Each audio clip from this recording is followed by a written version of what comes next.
ভৰিৰে নমস্কাৰ জনাইছোঁ। আমি মহুৰা উচ্চ মাধ্যমিক বিদ্যালয়ৰ প্ৰেক্ষাগৃহত সমবেত হোৱাৰ আজি এটা উদ্দেশ্য আছে।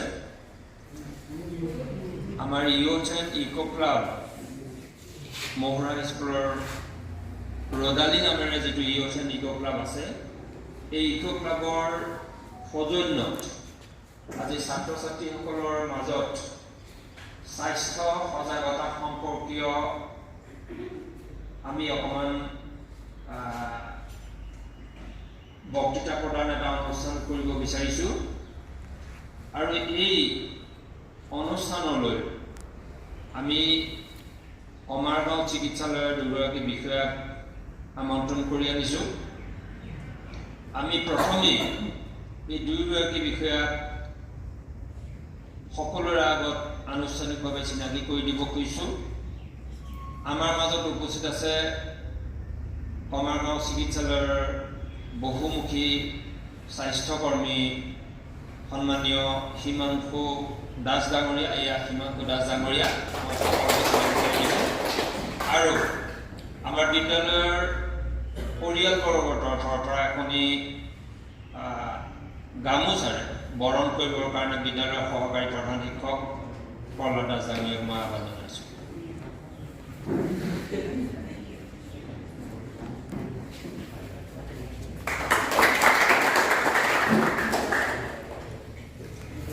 আন এজন বিষয়া কমাৰগাঁও চিকিৎসালয়ৰ পৰা আমি আমন্ত্ৰণ কৰি আনিছোঁ। তেখেত বুবুল দাস ডাঙৰীয়া। তেখেতক আনুষ্ঠানিকভাৱে চিনাকি কৰি দিছোঁ। তেখেতক এখনি ফুলাম গামোচাৰে বৰণ কৰিবৰ কাৰণে আমাৰ বিদ্যালয়ৰ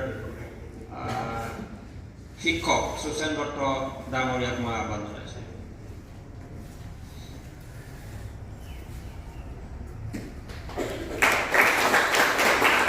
আমি অনুষ্ঠিত কৰিবলৈ বিচৰা এই অনুষ্ঠানটোৰ মূল উদ্দেশ্যটোৱে হ'ল যে আমি কেনেধৰণে আমাৰ স্বাস্থ্য ভালে ৰাখিম আৰু সেই স্বাস্থ্য ভালে ৰাখিবৰ কাৰণে কেনেধৰণৰ পদক্ষেপ আমি গ্ৰহণ কৰিম, এই সম্পৰ্কীয় কথাবিলাক বিশদভাৱে দাঙি ধৰিবৰ বাবে বিশেষভাৱে ছাত্ৰ ছাত্ৰীসকলৰ আগত দাঙি ধৰিবৰ কাৰণে আমি দুইজন বিষয়াক আমন্ত্ৰণ কৰি আনিছোঁ। এই দুইজন বিষয়াই ছাত্ৰ ছাত্ৰীসকলক উদ্দেশ্যি ইংৰাজীত যিটো হেল্থ এণ্ড হাইজিন বুলি কোৱা হয়, এই হেল্থ এণ্ড হাইজিনৰ ওপৰত কিছু বক্তব্য ৰাখি আমাক উপকৃত কৰিব বুলি মই আশা কৰি এই দুইজন বিষয়াৰ প্ৰথমে আমাৰ বুবুল দাস ডাঙৰীয়াক এই বিষয়টো আদৰিবৰ কাৰণে অনুৰোধ কৰিছোঁ।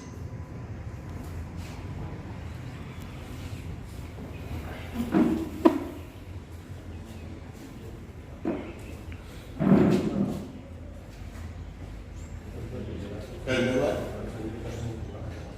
চৰকাৰ মহুৰা হাইস্কুলৰ প্ৰধান শিক্ষক মহোদয় প্ৰমুখ্যে ইয়াত উপবিষ্ট হোৱা বিদ্যালয়ৰ সহকাৰী শিক্ষক শিক্ষয়িত্ৰীসকল আৰু মোৰ সহকৰ্মী হিমাংশু দাসদে আৰু ইয়াত উপবিষ্ট হোৱা মহুৰা উচ্চ মাধ্যমিক বিদ্যালয়ৰ মোৰ মৰমৰ ছাত্ৰ ছাত্ৰীসকল,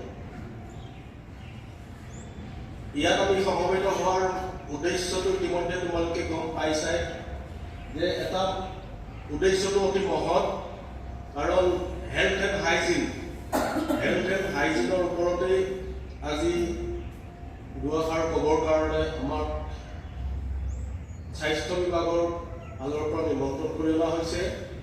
গতিকে মই তোমালোকক হেল্থ এণ্ড হাইজিনৰ ওপৰত, স্বাস্থ্য আৰু পৰিষ্কাৰ পৰিচ্ছন্নতাৰ ওপৰত দুআষাৰ কম বুলি ভাবিছোঁ আৰু আশা কৰিছোঁ এই কথাখিনিৰ পৰা তোমালোক যথেষ্ট উপকৃত হ'বা।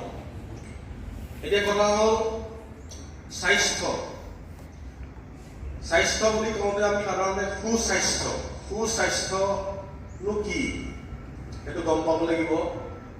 স্বাস্থ্য আমাৰ সকলোৰে আছে, কিন্তু সুস্বাস্থ্য হ'ব লাগিব। সুস্বাস্থ্য মানে হ'ল কি যে আমাৰ বিভিন্ন বেমাৰ আজাৰৰ পৰা আঁতৰি থাকি এটা সুস্থ মন লৈ এটা সুস্থ মানসিক অৱস্থা আমাৰ শৰীৰটো সুস্থ হৈ থাকিলে নহ'ব আমাৰ মন মগজুটো সুস্থ আৰু শান্ত হ'ব লাগিব বুজিছানে এটা অশান্ত মন অস্থিৰ মন এটা অস্থিৰ মন লৈ কোনো ছাত্ৰ ছাত্ৰী বা আমাৰ কোনো ব্যক্তিয়েই এটা স্থিৰ লক্ষ্যত উপনীত হ'ব কেতিয়াও নোৱাৰে আমাৰ প্ৰত্যেকৰে জীৱনত একোটা স্থিৰ লক্ষ্য নিশ্চয় থাকিব লাগে সেই স্থিৰ লক্ষ্যত আমি উপনীত হ'বলৈ যথেষ্ট কষ্ট কৰিব লাগে কাম কৰিব লাগে আৰু সেই লক্ষ্যত উপনীত হ'বলৈ হ'লে আমাৰ প্ৰথম আহিলা হ'ব লাগিব আমাৰ সুস্বাস্থ্য তাৰ লগতে এটা স্থিৰ মন মগজু গতিকে এই দুয়োটাকে যিজন মানুহৰ বা যিসকল ছাত্ৰ ছাত্ৰীৰ এই দুয়োটা বস্তু সুস্থিৰ তেওঁ সুস্বাস্থ্যৰ অধিকাৰী আৰু সুমনৰ অধিকাৰী সেইজন মানুহকে আমি সুস্বাস্থ্যৱান বুলি কওঁ গম পাইছানে মনটো মগজুটো প্ৰথম কথা আমাৰ এষাৰ কথা আছে যে হেল্থ ইজ ৱেল্থ স্বাস্থ্যই পৰম সম্পদ গতিকে এই হেল্থ নামৰ এই ৱেল্থটো সম্পদটোক আমি কেনেকৈ গঢ় দিব পাৰোঁ তাৰ চাবিকাঠি আমাৰ প্ৰত্যেকৰে নিজৰ হাতৰ মুঠিত থাকে বুজিছেনে নিজৰ হাতৰ মুঠিত থাকে আমি প্ৰত্যেকেই এটা সুস্বাস্থ্য গঢ়িব পাৰোঁ আৰু সেই সুস্বাস্থ্য গঢ়িবলৈ হ'লে আমি প্ৰত্যেকেই কিছুমান কৰণীয় আমাৰ কাম আছে এটা সুস্বাস্থ্য গঢ়িবলৈ হ'লে আমাৰ প্ৰথম কৰণীয় কামটো হৈছে যে আমি আমাৰ পৰিপুষ্টি নিউট্ৰিশ্যন বুজিছানে আমি যে আহাৰ খাওঁ আহাৰ খোৱাৰ পৰা আমি আমাৰ শৰীৰৰ কাৰণে প্ৰয়োজনীয় যিখিনি উপাদান যিখিনি কম্পনেণ্ট আমাৰ শৰীৰৰ কাৰণে প্ৰয়োজনীয় যিখিনিৰ ওপৰত নিৰ্ভৰ কৰি আমাৰ শৰীৰটো গ্ৰ'থ এণ্ড ডেভেলপমেণ্ট বৃদ্ধি আৰু বিকাশ হয় গতিকে সেই বস্তুখিনি আমি খোৱা আহাৰৰ পৰা পাওঁ গতিকে আমি সুস্বাস্থ্যৰ অধিকাৰী হ'বলৈ প্ৰথম খোজটোৱে হৈছে আমি পৰিপূৰক আহাৰ খাব লাগিব বুজিছেনে আহাৰৰ ওপৰতে আমাৰ সুস্বাস্থ্যটো নিৰ্ভৰ কৰিব আমি সকলোৱে জানো তোমালোকেও জানা সেই কথাটো একেবাৰে সাধাৰণ কথা যে আহাৰৰ উপযুক্ত পৰিপুষ্টিযুক্ত আহাৰ আমি নাখালে সময়মতে নাখালে আমি সুস্বাস্থ্যৰ অধিকাৰী হ'ব নোৱাৰিম গতিকে আমি সময়মতে উপযুক্ত আহাৰ পৰিপুষ্টিপূৰ্ণ আহাৰ আমি খাব লাগিব আৰু এই আহাৰত আমাৰ শৰীৰৰ কাৰণে উপকাৰী যিখিনি উপাদান থাকে সেই উপাদানখিনি তোমালোকে সকলোৱে নিশ্চয় জানাই এইটো মোৰ দৃঢ় বিশ্বাস যে আমি খোৱা খাদ্যত কি উপাদান থাকে আমাৰ শৰীৰৰ কাৰণে উপকাৰী কি উপাদান থাকে এইটো তোমালোকে নিশ্চয় জানা তথাপিতো মই অনুজ্ঞা দিছোঁ যে আমাৰ খাদ্যত পোৱা আমাৰ শৰীৰৰ কাৰণে উপযোগী কিছুমান উপাদান হৈছে প্ৰথম carbohydrate fat protein vitamin mineral আৰু পানী ফ্লুইড বুলি যিটো কওঁ আমি পানী অত্যাৱশ্যকীয় গতিকে এইখিনি বস্তু আমাৰ খাদ্যত কম বেছি পৰিমাণে থাকিব লাগিব এই খাদ্যখিনি আমি আমাৰ কাৰ্বহাইড্ৰেট যিখিনি শ্বেতসাৰ আমি সাধাৰণতে ভাত ৰুটি এনেকুৱা ধৰণৰ সামগ্ৰীৰ পৰা পাওঁ তাৰপিছতে চৰ্বি আমি পাওঁ গাখীৰ জাতীয় বা আমি মাছ মাংসৰ পৰা প্ৰটিনো তেনেকৈ এইখিনি ক'ত পোৱা যায় সেইখিনি তোমালোকে জানাই তথাপিতো মই অনুক্ৰিয়াহে দিছোঁ তাৰপিছতে আছে আমাৰ ধৰা ভিটামিনছখিনি যিখিনি আমাৰ সুস্বাস্থ্যৰ অৰিহণা যোগোৱাত এটা গুৰুত্বপূৰ্ণ ভূমিকা বহন কৰে ভিটামিন, তাৰ লগতে আছে মিনাৰেলছ, যিখিনি খনিজ লৱণ। আমাৰ খাদ্যত কম বেছি পৰিমাণে কিছুমান খনিজ লৱণ আমি পাব লাগিব, তেতিয়াহে আমাৰ শৰীৰৰ যিখিনি প্ৰক্ৰিয়া সেই প্ৰক্ৰিয়াখিনি সুচাৰুৰূপে হ'ব।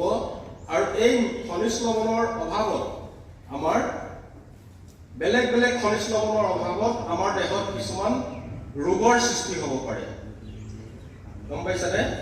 গতিকে আমি খোৱা খাদ্যত এই বস্তুবোৰ থাকিব লাগিব। প্ৰতিটো বস্তু সমানে আমাৰ শৰীৰৰ কাৰণে দৰকাৰ নহয়, কম বেছি পৰিমাণে। ধৰি লওক আমাৰ কাৰ্বহাইড্ৰেটটো আমাৰ শৰীৰক বেছিকৈ লাগে, কিন্তু খনিজ লৱণ বা ভিটামিনছখিনি আমাক ইমান বেছিকৈ দৰকাৰ নহয়, কিন্তু কম পৰিমাণে হ'লেও আমাক লাগে। মই এটা সাধাৰণ উদাহৰণ দিব বিচাৰিছোঁ যে আমি যে ৰন্ধন খোৱা বোৱা যে আমি ৰান্ধো, শাক পাচলি তৰকাৰী ভাজি এইবোৰ যে আমি ৰান্ধো, তাত আমাৰ সেউজীয়া শাক পাচলি পৰিমাণটো আমি সৰহকৈ দিওঁ, হয়নে? কিন্তু তাত আমি ৰন্ধন প্ৰক্ৰিয়াটো সম্পূৰ্ণ কৰিবৰ কাৰণে কেইটামান বস্তু সামান্য পৰিমাণে দিব লাগে, যিকেইটা বস্তু নিদিলেই নহয়। তেনেকুৱা বস্তুকেইটা কি কি? নিমখ। ধৰা আমি তৰকাৰী এখন বনালে যদি তাত নিমখটো নিদিওঁ বা হালধি অকণমান যদি নিদিওঁ, তেতিয়াহ'লে এইটো সম্পূৰ্ণ কেতিয়াও নহয়, হয় নহয়? কেতিয়াও সম্পূৰ্ণ হ'ব নোৱাৰে। কিন্তু আমি নিমখ কিমান দিওঁ? শাক পাচলিৰ তুলনাত আমি নিমখটো কিমান দিওঁ, হয়নে? সামান্য পৰিমাণে দিওঁ। গতিকে সামান্য পৰিমাণে নিমখটো দিয়াৰ পিছতে আমাৰ এই ব্যঞ্জনটো আমাৰ খাবৰ কাৰণে সুস্বাদু হয়। ঠিক সেইদৰে আমাৰ শৰীৰৰ বৃদ্ধি আৰু বিকাশৰ কাৰণে কিছুমান বস্তু আমাৰ সামান্য পৰিমাণে লাগে। খনিজ লৱণ, ভিটামিনছ এইবোৰ সামান্য পৰিমাণে লাগে, কিন্তু যিবোৰ নহ'লেই নহয়, যিবোৰৰ অভাৱত আমি কিছুমান বেমাৰত ভুগিব লগা হয়। তোমালোকে জানা যে এই ভিটামিনৰ অভাৱত কি হৈ যায়? আমাৰ কুকুৰি কণা, কিন্তু সামান্য পৰিমাণে লাগে, কিন্তু কুকুৰি কণা হৈ যায়। সন্ধিয়া ৰাতি আমি চকুৰে নেদেখা হৈ যাওঁ, হয় নহয়? ঠিক সেইদৰে B vitamin, C vitamin, D vitamin এইবোৰৰ অভাৱতো তেনেকৈ আমাৰ কিছুমান বেমাৰ হৈ যায়। ঠিক সেইদৰে ধৰা খনিজ লৱণ আছে আমাৰ, আইৰণ, আয়ডিন, বুজিছানে? কেলছিয়াম, ছডিয়াম, পটাছিয়াম, ফচফৰাছ, এইবোৰ আমাৰ দেহৰ কাৰণে উপযোগী কিছুমান খনিজ লৱণ। এইবোৰ কম পৰিমাণে লাগে, কিন্তু নহ'লেই নহয়, গম পাইছেনে? নহ'লেই নহয়, এইখিনি আমাক লাগিবই। তেতিয়াহে আমাৰ দেহৰ প্ৰকৃত বৃদ্ধি আৰু বিকাশ হ'ব, আৰু প্ৰকৃত আমাৰ যিখিনি ক্ৰিয়া প্ৰক্ৰিয়া, আমাৰ দেহতো কিছুমান জৈৱিক বিক্ৰিয়া হৈ থাকে, সেই বিক্ৰিয়াখিনি সুচাৰুৰূপে চলিব। এতিয়া আইৰণটো বিশেষকৈ আমি খোৱা খাদ্যত আইৰণটো যথেষ্ট পৰিমাণে থাকিব লাগে, বিশেষকৈ তোমালোকৰ ছাত্ৰ ছাত্ৰীসকলৰ। এইকাৰণে লাগে যে আইৰণৰ ওপৰতেই গোটেই আমাৰ মগজুৰ বিকাশটো, স্মৃতি শক্তি, মগজুৰ বিকাশ, মনটো ভাল লাগি থকা, খেলা ধূলা কৰিবলৈ মন যোৱা, বুজিছানে? অভিনয়, নাটক, গীত গাবলৈ মন যোৱা, যিটো মানসিক যিটো মানুহৰ স্পৃহা থাকে, সেই স্পৃহাটোৰ ওপৰত বিশেষ অৰিহণা আছে আইৰণৰ। আমি খোৱা আহাৰৰ পৰা পাওঁ আইৰণৰ অভাৱত এজন ল'ৰা মন মাৰি বহি থাকিব পাৰে, পঢ়া শুনাত মন নবহিব পাৰে, পঢ়িলেও তেওঁৰ মনত একো নাথাকিব পাৰে, বুজিছানে? গতিকে আইৰণৰ এটা আমাৰ বিশেষকৈ ছাত্ৰ ছাত্ৰীসকলৰ মাজত এই আইৰণৰ এটা মানে সাংঘাতিক এটা ৰোল মানে প্লে কৰে আইৰণে। গতিকে তোমালোকে খোৱা খাদ্যৰ লগত আইৰণযুক্ত খাদ্যৰ তালিকাখনত সদায় আইৰণযুক্ত খাদ্য ৰাখিব লাগিব, বুজিছেনে? আমাৰ চৰকাৰীভাৱেও এতিয়া স্কুলবোৰত iron and folic acid tablet দিয়াৰ এটা আঁচনি ইতিমধ্যে চলি আছে।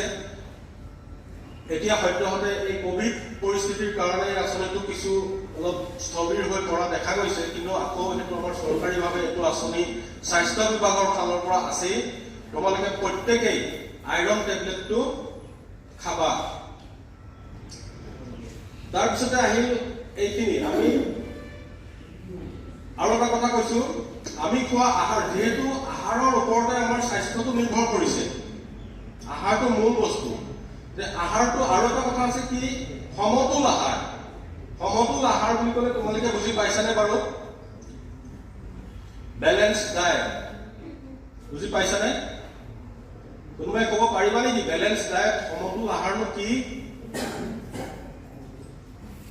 বেলেন্স ডায়েট সমতুল আহাৰ আমি দৈনন্দিন যিখিনি শুনা কথাটো জানিব লাগিব আমি দৈনন্দিন যিখিনি আহাৰ খাওঁ ইতিমধ্যে মই যিখিনি আমাৰ খাদ্যৰ পোৱা আমাৰ শৰীৰৰ কাৰণে উপকাৰী যিখিনি উপাদানৰ কথা কৈ গলো সেই সকলোবোৰ উপাদান আমি খোৱা খাদ্যটোত থাকিব লাগিব যদি থাকে তেতিয়াহ'লে সেই খাদ্যটোক সমতুল আহাৰ বুলি কয় বেলেন্স ডায়েট বুলি কয় বুজিছানে আমাৰ শৰীৰৰ কাৰণে উপকাৰী যিখিনি উপাদান আমি খোৱা খাদ্যত প্ৰচুৰ পৰিমাণে সকলোবিধ উপাদান থাকে তেতিয়াহ'লে সেই খাদ্যটো আমাৰ সমতুল আহাৰ হ'ব পাৰে বেলেন্স ডায়েট হ'ব পাৰে আমাৰ মাজত এনেকুৱা কিছুমান খাদ্য আছে কম বেছি পৰিমাণে সকলোবোৰ খাদ্য প্ৰাণ সকলোবোৰ ভিটামিন সকলোবোৰ বস্তু আছে মই এটা খাদ্যৰ নাম কম যিটো খাদ্যত আমাৰ শৰীৰৰ কাৰণে উপকাৰী সকলোবোৰ উপাদান পোৱা যায় তোমালোকে জানানে বাৰু এটা খাদ্য ক'ব পাৰিবানে এটা খাদ্য আছে যিটো খাদ্যত আমাৰ শৰীৰৰ কাৰণে সকলো প্ৰয়োজনীয় উপাদান পোৱা যায়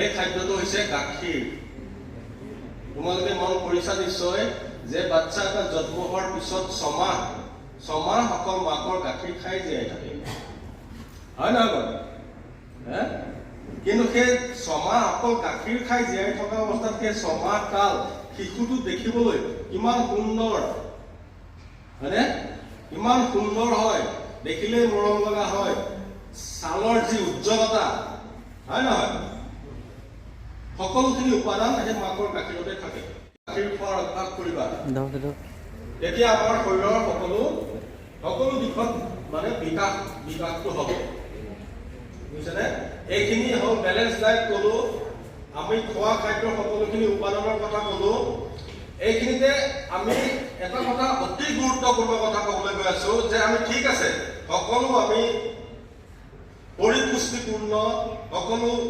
ভিটামিনযুক্ত খাদ্যপ্ৰাণযুক্ত খনিজ লৱণযুক্ত আহাৰ সঠিকভাৱে আমি খাই আছো কিন্তু আমি যদি কোনো দিন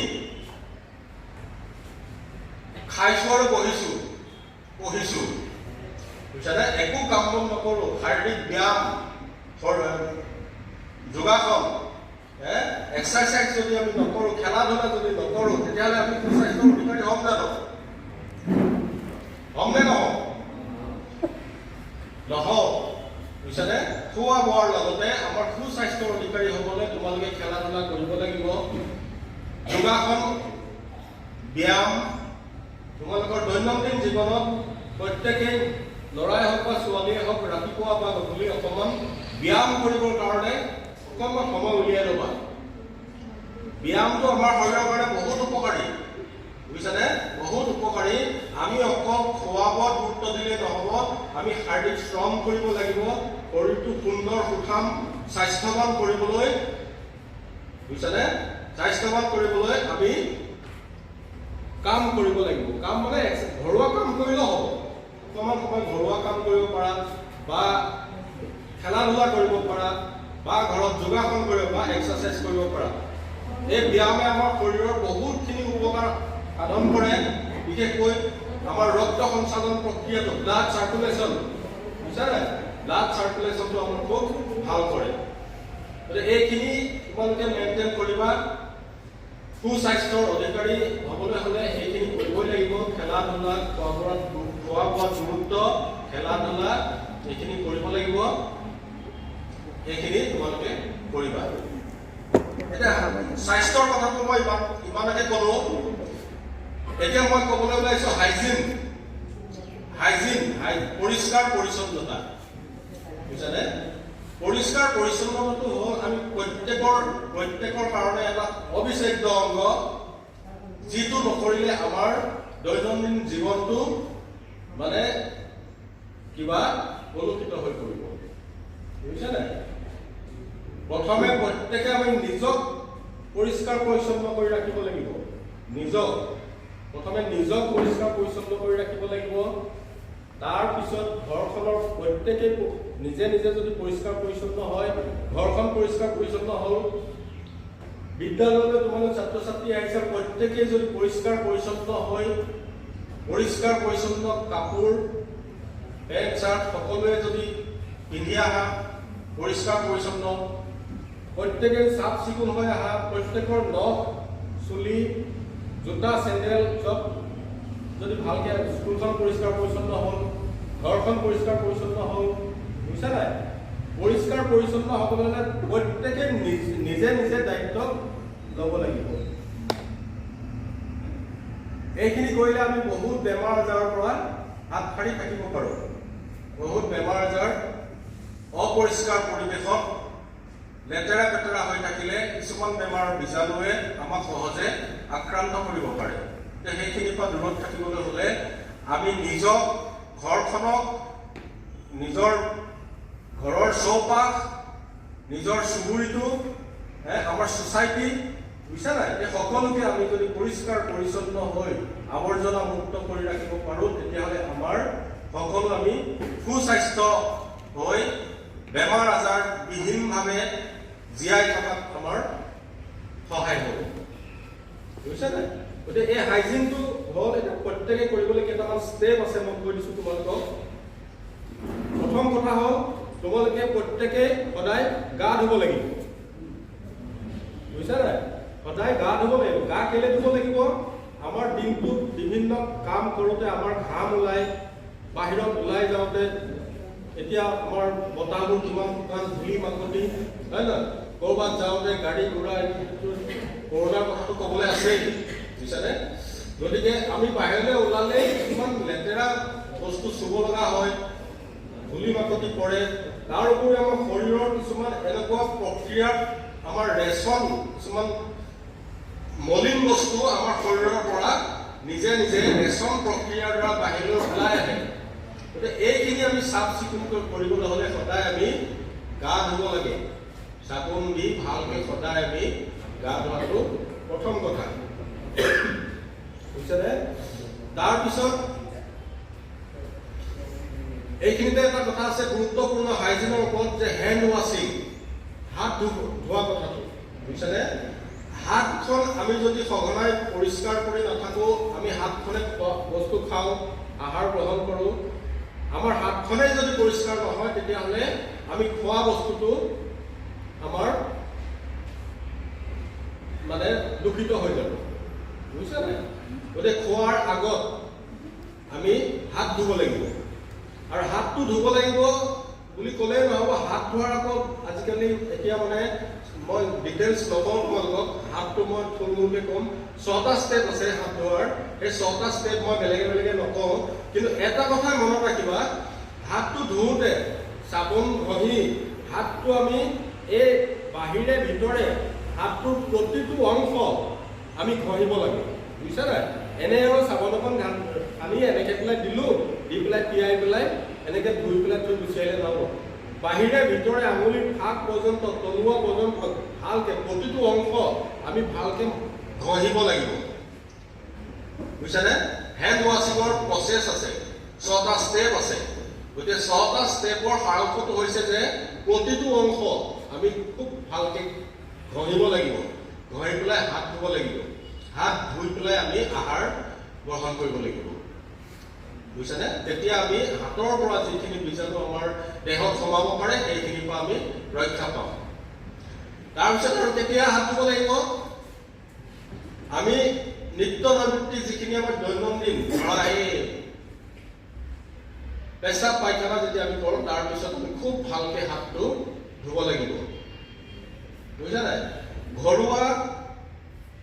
ঘৰুৱা যিখিনি আমাৰ আচবাব পত্ৰ, বাচন বৰ্তন, আমি সদায় ব্যৱহাৰ কৰা কাপোৰ কানি, বিচনা চাদৰ, গাৰু ক্লিপ, আঁঠুৱা, এইখিনি সঘনাই ভালকে আমি ধুই পৰিষ্কাৰ পৰিচ্ছন্ন কৰি ব্যৱহাৰ কৰিব লাগিব বুজিছেনে এইখিনি ঘৰুৱা হাইজিন এইখিনি কৰিবই লাগে তেতিয়াহে তোমালোকে এটা মানে এই আনহাইজিন পৰিৱেশৰ পৰা যিখিনি বেমাৰ হ'ব পাৰে তাৰ পৰা ৰক্ষা পাবা তাৰপিছতে ৩ নম্বৰ কথাটো হ'ল হাইজিনৰ ওপৰত অতি গুৰুত্বপূৰ্ণ কথা তোমালোকে দাঁত কেইটা খুব সুন্দৰকে সদায় 2 টাইম ৰাতিপুৱা বিছনাৰ পৰা উঠি আৰু ৰাতি বিছনালৈ যোৱাৰ আগ মুহূৰ্তত 2 বাৰ দাঁত ব্ৰাছ কৰিব লাগে বুজিছেনে 2 বাৰ দাঁত ব্ৰাছ কৰিব লাগে কাৰণ দাঁতটোৱে হৈছে আমাৰ সুস্বাস্থ্যৰ কাৰণে প্ৰথম বস্তুটো হৈছে দাঁতটো আমাৰ সুস্থ হৈ থাকিব লাগিব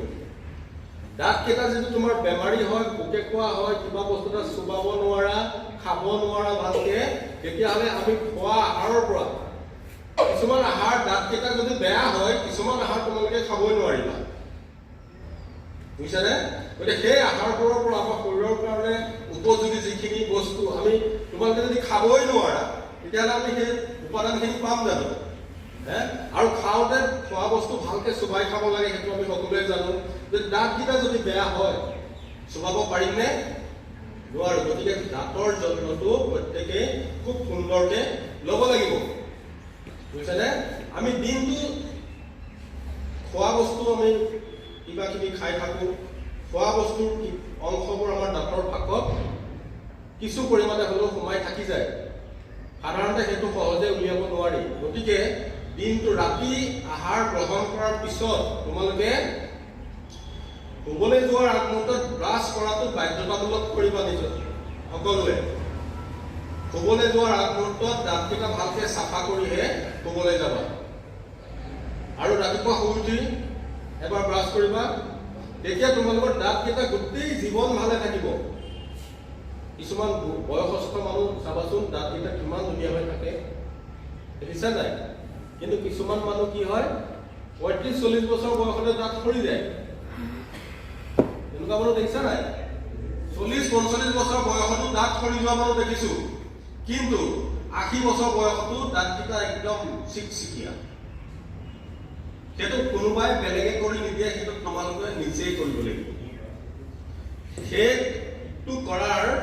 সেই কামটো কৰাৰ দায়িত্ব তোমালোকৰ নিজৰ হাতৰ মুঠিত তোমালোকে নিজে দাঁতকেইটা ভালে ৰাখিব পাৰা ৮০ বছৰ বয়সতো চিকচিকীয়া দাঁত কৰি ৰাখিব পাৰা আৰু ৪০ বছৰ বয়সতো তোমালোকৰ দাঁতকেইটা সৰুৱাই তুলাব পাৰা এইটো তোমালোকে নিজে কৰিব পাৰিবা গম পাইছানে গতিকে অতি গুৰুত্বপূৰ্ণ কথা দাঁতকেইটাৰ যত্ন ল'বা দাঁতকেইটাৰ ওপৰতে আমাৰ খোৱা আহাৰটো আমি কেনেকে খাম নেখাম সেইটো দাঁতকেইটাৰ ওপৰত বহু পৰিমাণে নিৰ্ভৰ কৰে দাঁত বিষ হৈ গালখন ফুলি আছে এসপ্তাহ খাব পাৰিবানে তোমালোকে নোৱাৰিবা গতিকে সেই পৰ্যায়টোলৈ যোৱাৰ তেনেকুৱা পৰ্যায়লৈ নাযাবৰ কাৰণে চাবিকাঠিটো হৈছে তোমালোকে সদায় 2 টাইম যদি দাঁতকেইটা পৰিষ্কাৰ কৰা তেতিয়াহ'লে সেই গাল ফুলি খাব নোৱাৰা অৱস্থাটোলৈ কেতিয়াও নোযোৱা বুজি পাইছা তাৰপিছতে দাঁতৰ কথাটো ক'লো তাৰপিছতে আহিল তোমালোকে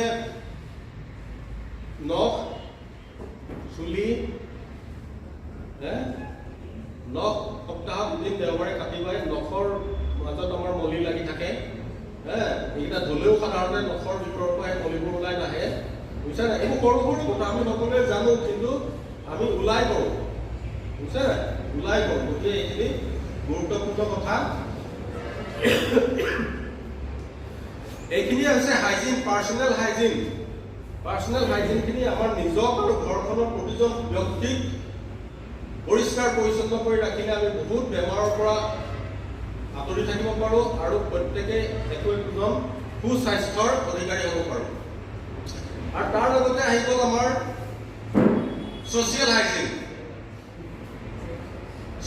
আমি ঘৰখন পৰিষ্কাৰ পৰিচ্ছন্ন কৰি ৰাখিলেই নহ'ব নিজৰ গাটো পৰিষ্কাৰ পৰিচ্ছন্ন কৰি ৰাখিলেই নহ'ব আমি আমাৰ চুবুৰীটো আমাৰ সমাজখন আমাৰ গাঁওখন পৰিষ্কাৰ পৰিচ্ছন্ন কৰি ৰখাৰ দায়িত্ব আমাৰ হয়নে নহয় আমাৰ প্ৰত্যেকৰে হয়নে নহয় প্ৰত্যেকৰে হয় গতিকে তোমালোকে ৰাজহুৱা স্থানত লেতেৰা নকৰিবা তোমালোকৰ প্ৰত্যেকে আন 10জনক কথাটো ক'বা আমাৰ ৰাজহুৱা স্থান যিখিনি আছে আমি দেখিবলৈ পাওঁ যে বহুত কদৰ্যময় লেতেৰা, কিন্তু সেইটো আমি মানুহে কৰোঁ।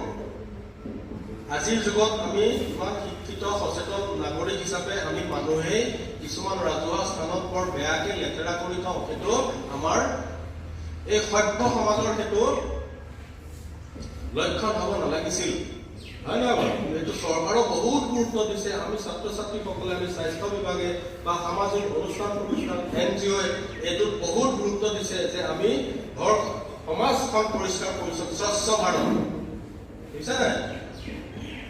স্বচ্ছ ভাৰতটো শুনিছাই তোমালোকে, গতিকে এইটো আমি সদায় মনত ৰখা উচিত। ৰাজহুৱা স্থানত আমি আৱৰ্জনা পেলাবলগীয়া কিছুমান বস্তু আমি ৰাজহুৱা স্থানত পেলাব নালাগে। তাৰোপৰি আমাৰ ঘৰৰ চৌপাশত যদি লেতেৰা পানী আমি জমা হ'বলৈ দিব নালাগে। লেতেৰা পানী জমা হ'লে কি হয় জানানে? আমাৰ কিছুমান এনেকুৱা কমিউনিকেবল ডিজিজ আছে, মেলেৰিয়া, জাপানিজ এনকেফেলাইটিছ, ডেংগি, বুজিছেনে? এই বেমাৰবোৰ কিছুমান মহে বিয়পায়, বুজিছে নাই?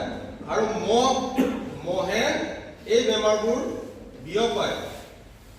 গতিকে এই মহবোৰৰ উৎপত্তি স্থল হৈছে সেই লেতেৰা পানীবোৰ। আমাৰ বাৰীখনৰ ভিতৰত, পাকঘৰৰ কাষত যে গেলা পানী এসোপা যে জমা হৈ থাকে, কিছুমানৰ, চবৰে নহয়, দেখিবলৈ পাওঁ তেনেকৈ ক'ৰবাত সেইটো, বুজিছেনে? লেতেৰা পানী আবদ্ধ হৈ থকা কিছুমান পানী থাকে। সেই পানীবোৰ আমাৰ স্বাস্থ্যৰ কাৰণে ভাবুকি, বুজিছা নাই? এই স্বাস্থ্যৰ কাৰণে সেই তাতে কি হ'ব, মেলেৰিয়াৰ কাৰণে যিটো এনফিলিছ মহটো, তাৰপিছতে জাপানিজ এনকেফেলাইটিছৰ কাৰণে, এডিছৰ কাৰণে যিবোৰ মহে কামুৰিলে আমাৰ সেই বেমাৰবোৰ হয়, সেই লেতেৰা পানীবোৰত এই মহবোৰৰ সৃষ্টি হয়, বুজিছেনে? গতিকে সেই পানীবোৰ আমি জমা হ'বলৈ দিব নালাগে। গতিকে এইটো এটা ছ'চিয়েল হাইজিনত পৰিব, গম পাইছেনে? এইখিনিয়ে ক'লো, তোমালোকে নিশ্চয় বোধগম্য হৈছে চাগৈ। গতিকে মই ভাবিছোঁ প্ৰথম প্ৰত্যেকেই একোজন সুস্বাস্থ্যৰ অধিকাৰী হোৱা। সুস্বাস্থ্য কেনেকৈ হ'ব লাগিব, সুস্থ মনৰ অধিকাৰী কেনেকৈ হ'ব লাগিব, সেইখিনি সম্পূৰ্ণ তোমালোক প্ৰত্যেকৰে হাতৰ মুঠিত তোমালোকে নিজেই কৰিব পাৰিবা, বুজিছা নাই? সুস্বাস্থ্য, সুমনৰ অধিকাৰী হৈ তোমালোকে ভালকৈ পঢ়া শুনা কৰি ভৱিষ্যতে একোজন দেশৰ সুস্থ নাগৰিক হৈ ভৱিষ্যত জীৱন উজ্বলাই তুলিবা বুলি আশা ৰাখি মোৰ চমু বক্তব্য সামৰণি মাৰিছোঁ।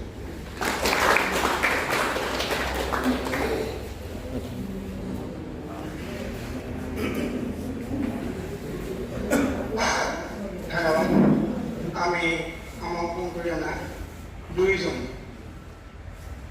স্বাস্থ্যকৰ্মী মহুৰা উচ্চতৰ মাধ্যমিক বিদ্যালয়ৰ তৰফৰ পৰা ইয়ত এক ইক' ক্লাবৰ জৰিয়তে আজি যিটো হেল্থ এণ্ড হাইজিন প্ৰগ্ৰেম অনুষ্ঠিত কৰা হৈছে, সেই প্ৰগ্ৰেমত ইয়ত এণ্ড ইক' ক্লাবৰ আমন্ত্ৰণ ৰক্ষা কৰি দুইজন ব্যক্তিয়ে আহি আমাক যেনেদৰে এই বিষয়টোত তেখেতসকলৰ বহুমূলীয়া বক্তৃতা দি ছাত্ৰ ছাত্ৰীসকলক উপকৃত কৰিলে, আমি তেখেতসকলক এই আপাহতে